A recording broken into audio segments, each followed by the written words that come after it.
రవికుజ శని రాహుకేతువులు క్రూర గ్రహాలు. చంద్ర బుధ గురు శుక్రులు శుభగ్రహాలు.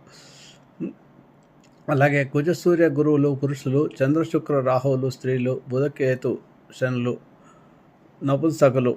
గురు శుక్రులు బ్రాహ్మలు. రవి కుజులు క్షత్రియులు. బుధచంద్రులు వైశ్యులు. రాహుకేతువులు శూద్రులు. శని చండాలుడు. క్రూర పని చేసేవారికి, ఇతరులను హింసించేవారికి రవి కుజ శని రాహుకేతువుల బలం కావాలి. మంచి పని చేసేవారికి చంద్రబుధ గురు శుక్ర బలం కావాలి. పురుషులకు కుజ సూర్య గురువుల బలం కావాలి. స్త్రీలకు చంద్ర శుక్ర రాహు బలం కావాలి. నపుంసలకు బుధకేతువుల శనుల బలం కావాలి. ఇలా ఉండడం వల్ల ఇవి క్రూర సౌమ్య అనే విచక్షణ జ్ఞాని కలదు. క్రూర భాను తమః శని ధ్వజ కుజా శుక్రార్య సౌమ్యేందవ సౌమ్యా ते पुरुषाः कुजार्क गुरवः राहुविन्दु शुक्र स्त्रियः।